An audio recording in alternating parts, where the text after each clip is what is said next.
Oh, hello! Today we are here to talk about books that I am anticipating for the back half of 2026. So all of these I believe should be coming out between August and December 2026. I don't think I'm going to tell you every single release date just because those dates are wont to move.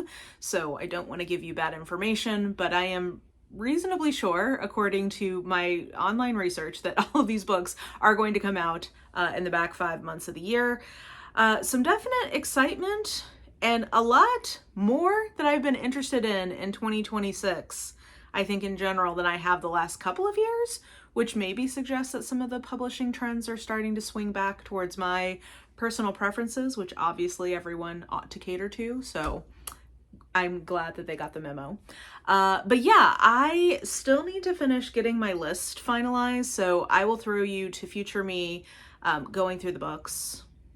But I wanted to go ahead and get the intro and outro done so that I could expedite the editing process. So enjoy, and I will meet you back here to say goodbye. Okay, so we're going to start with continuations of series that I already know and love.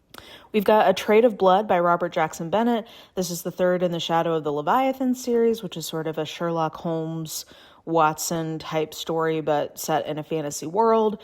They are episodic, so I think you can read them as standalones, but I would encourage at least reading the second one because it was really good. And yeah, I think that it is going to be good. And then we've got The Silent Appeal by Janice Hallett. This is a follow-up to her first breakout book here in the US, which was The Appeal. It then also had a Christmas novella, and this is the third one. She writes mixed media stories, which I love in terms of mystery novels. One of my favorite kind of subgenres that's going on right now, and she's really leading the way.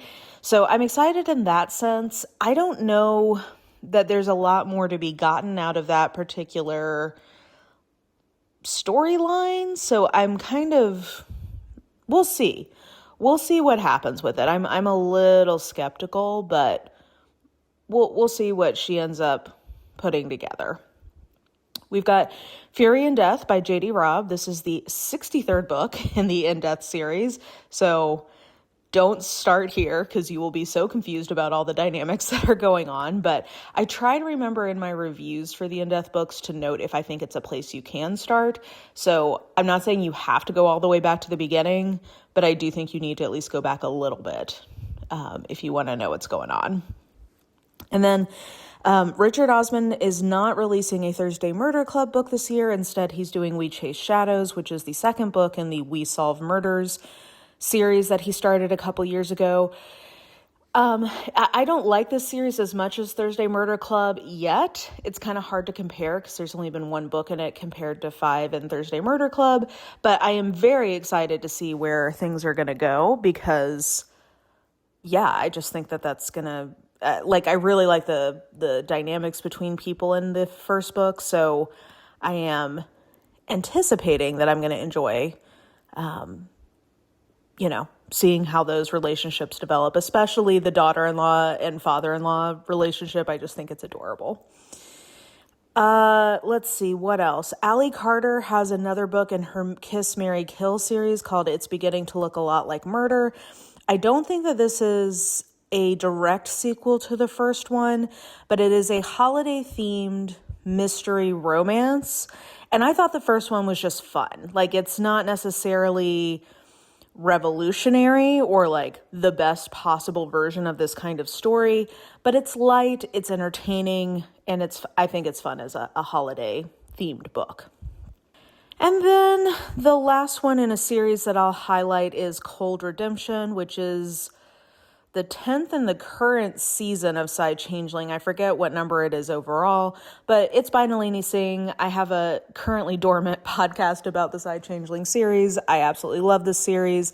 I do think that this season needs to start wrapping up because I think that it's kind of meandering a little bit at this point, but we'll see what she does. I trust her. She's so good at plotting that I trust she's going to figure out how to kind of get it all back together and land the plane. So I think those are all of my series anticipated books. Now let's talk about books by authors that I have read from before and enjoyed, and therefore I'm curious about the newest release, or like they're an auto buy for me. Okay, so first up, The Tarot Trials by Katie Robert. I have enjoyed Katie Robert's stuff before, though it is a little bit of a mixed bag, but this sounds like a kind of my version of what I could enjoy in a romantasy. The deck has always been stacked against her, but fortune favors the bold, so it's like competition, tarot themed, which I think is really fun. And Katie Robert writes some very good smut. So I'm guessing that that's going to be pretty fun. I probably won't like buy that, but I'm going to put it on my library list when it comes out. And then Elizabeth Kostova, who wrote The Historian, which I love. That's an older book that I really, really love. Has a new one coming out called Mystery Play. I think it also has some vampiric elements in it, the way that The Historian did. And I just trust her to take me on kind of a paranormal, quasi-historical romp that I will enjoy. So I'm looking forward to that. I'm looking forward to Castles, A Fortified History of the World by Dan Jones. I've read a couple of books from him about the medieval time period, and he writes very readable popular history. So if you're looking for very readable medieval history, Dan Jones is definitely someone I would recommend. And I like the castle angle. I think that sounds like fun. Then Barbara Truelove, who wrote a book I really enjoyed last year, has a new one coming out called She's a Doll. And it's got a really cool cover. It says, Lucy isn't a normal girl, ghost, victim, killer. She's a doll on a mission to find the man who killed her and return the favor. That sounds extremely fun. And I really enjoyed this author's writing. And I want to see what she does with a new premise. And if this goes well, then she probably is going to, maybe not my auto buy list, but probably will go on my auto read list, just because I like her voice and I like her take, like the way she approaches stories, I think is distinctive and something I really enjoy. Then we have Do You See What I See, which is a Christmas mystery novella by Peter Swanson. I've enjoyed, I have mixed success, I guess, with Peter Swanson, but mostly in the sense of I don't always find his premises to be interesting to me. But when he has premises that I'm interested in, I tend to enjoy the books. And this one it sounds like a pretty standard Christmas story, but I like Christmas books and Christmas mysteries. So a fantastically creepy holiday story of a writer tasked with helping a famous novelist finish his next book. But when two dead bodies turn up at the seaside manor, he must uncover the killer before the clock ticks down to Christmas Day. It sounds like it's at least somewhat of an isolation trope. Christmas vibes. Should be fun. Then this is kind of a left-hand pull, or like an out-of-left-field pull, but it's because solely of the author. Baldur's Gate 3, Asterion by T. Kingfisher. So this is IP-based storytelling. I love Kingfisher, and Baldur's Gate, I believe, is it the actual Dungeons and Dragons game, or it's at least heavily inspired by? Did I make that up? I think that's right. I like Dungeons and Dragons, so I like Teen Kingfisher, so I'm kind of curious about this. I probably will get this from the library. Hopefully, I will understand what's going on. And if not, then I'll return it and just, chalk it up to, a swing and a miss for me. Then we've got Live, Laugh, Love, The Secret History of White Christian Women and the World They Made by Kristen Kobes Demez. She wrote a really good book called Jesus and John Wayne, which kind of picks up from where George Marsden's classic fundamentalism in America leaves off, in terms of talking about like the history of American fundamentalistic evangelicalism in the 20th century. It picks that up, and Jesus and John Wayne kind of brings it through current-ish day. So that was really good. And I'm very curious to see where she takes this topic. I assume it will also be very thought-provoking and well-written. So Definitely got that one on my list. Kiss, Slay, Replay by Rachel Harrison is I would say, comedy horror, or like a light horror. And this one is set at a wedding, and I believe that they're like stuck in a time loop, and they're like the time loop ends with a mass killing. So Rachel Harrison is another one where I kind of have mixed success, but the more I'm into the intrinsic premise, the more I tend to like the book. And this premise sounds right up my alley. Like, this definitely sounds like a book that I would like. So I'm cautiously optimistic that this is going to be a big hit for me. Then Riley Sager has a new one. Riley Sager, though, has always kind of been relegated from now on to my library reads just because he's so inconsistent. But this one is in 1926, 5 women disappeared from a remote island in Vermont. Now 100 years later, it's happening again. So, there's a cold case, there's kind of an isolated setting. I think that they're like filming something, like either a reality show or like maybe something based on that event. But so it's got kind of that isolation component. And yeah, when he's good, and when he's bad, he's awful. So we'll see how I end up feeling about that one. And then Spellstruck by Martha Waters.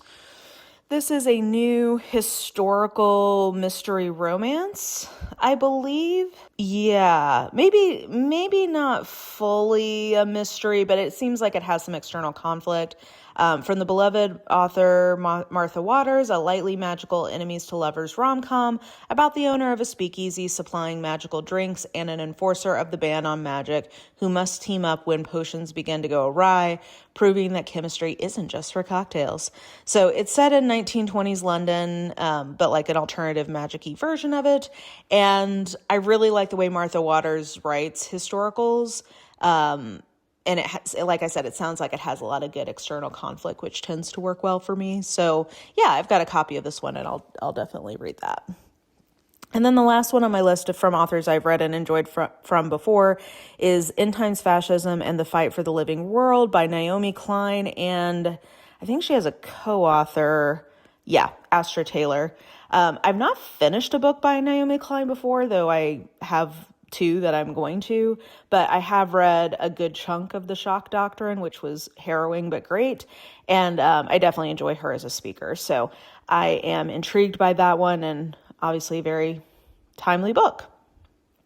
Okay, and then we'll move into the last section, which are books that just sound good to me. They are intriguing. I've not necessarily read from the author before, but for whatever reason, it just sounds like something I might like. So first is a nonfiction book called The Nuremberg Women, The Untold Story of the 8 Women Who Brought the Nazis to justice.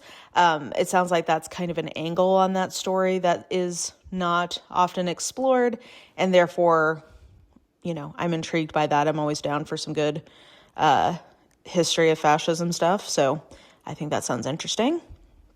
Then a book that's been everywhere and is on my radar, but I'm definitely going to wait and see kind of how people receive it, is Reliquary by Hannah Witten. It seems like there's it's a horror novel about this woman whose fiance dies kind of unexpectedly, and then his really rich family reaches out to her and has her come to their like private island, and then things start getting weird and scary.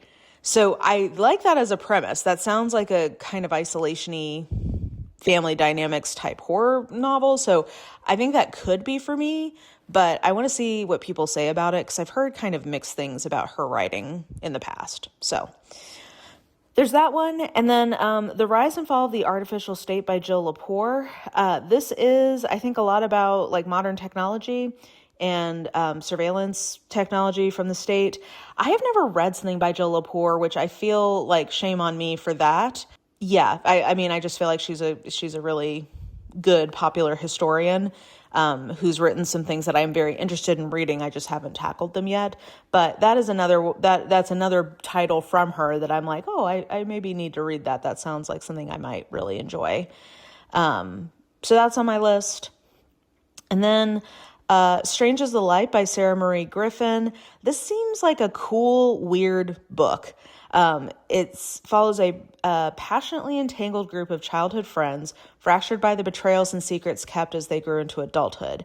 Now, after 20 years, Daphne, Ronan, Leonie, and Finn will finally have to face the consequences of cutting their last adventure short, having accidentally opened a rift into the dangerous alternative dimension while playing a mysterious RPG version of their childhood game. Daphne never took her final turn, and there is a debt that must be paid. So that sounds to me like kind of Jumanji horror sci-fi. So I think that sounds really rad and really fun. I don't know if that author has written anything else, but this is definitely the first book that has caught my eye from them if they have. Then we have, let's see here, Our Cut of Salt by Dina Helm. This is also, I think, kind of a horror mystery type book, but it is a debut that's about 3 generations of Palestinian women who must put the haunting of their ancestral home to rest before the secrets of the past drown them all. So I just think, yeah, I'm predisposed to like this kind of premise and the idea of exploring sort of intergenerational like trauma from Palestinian people via the metaphors of horror just sounds like something I would really enjoy. So I'm definitely anticipating this one, and I think I will probably get to it. Also, always exciting when there's a debut that I'm interested in, because hopefully that means there is a new author for me to fall in love with and anticipate in the future. So that's Our Cut of Salt. And then... oh, yeah. Okay, we do have a couple more. There's a couple of romancy ones, and I guess that's what we'll end with. So, You, Me, and the Conspiracy by Emma Barry. Have heard mixed things about her as an author, but this sounds like an action-adventure romance around some kind of political conspiracy, and I am intrigued by that. It sounds like maybe National Treasure, but a romance, and that is for me. So I am, we'll see how I do. Like I said, I've heard kind of mixed things about her writing, but you know, that's probably a library pick for me and I'll give it a go. Then The Monster Hunter's Librarian by Lauren Connolly. This sounds kind of in the same vein as a book I really love that just came out or is just about to come out, which is Maggie and Arthur's Magical Moment. It's paranormal / like fantasy speculative romance set around library / academia. So navigating the stacks of a sentient library as well as their simmering attraction to each other, a librarian witch and a monster hunter team up to save a mystical world from destruction. Hell yeah, that sounds like it's for me.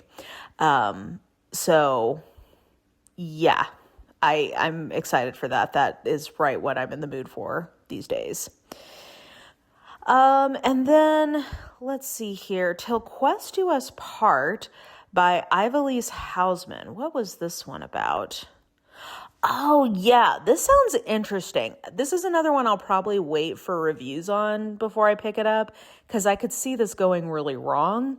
But it sounds like 2 people who were teenage best friends in ye magical world thought that they were about to die. So they decided to just like get married real quick and like maybe they were in love at the time, I forget. But now like the girl has grown into a woman and she is like politically very important. She's a princess, so she needs to marry somebody politically advantageous, but she can't because she is already technically married to this guy. And then like things ensue from there.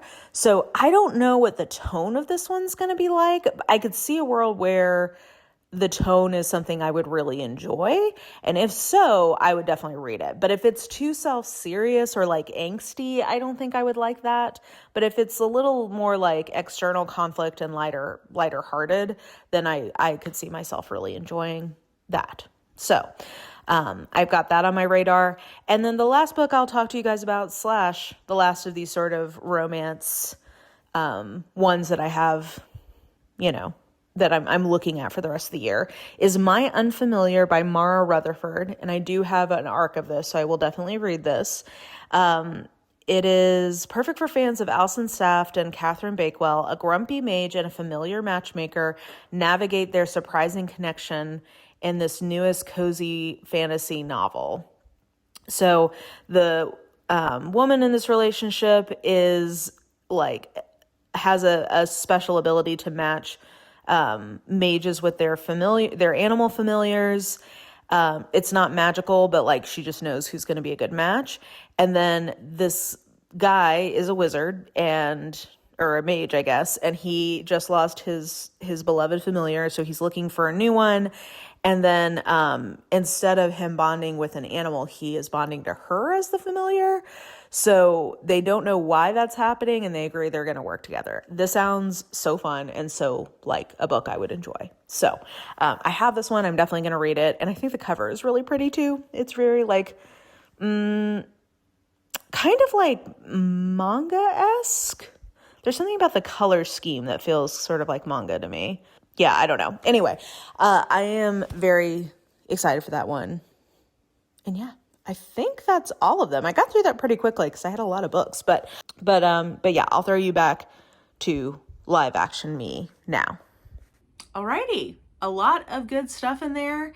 A lot of stuff I'm excited about, and hopefully stuff you are also excited about. Let me know what you think of any of these. If you are also anticipating them, let me know if you think I missed any that need to be included. And yeah, I think that will do it for me. I hope you are doing well. Take care of yourself. Hit the bell if you want to know when I'm going to post. And we'll just talk soon.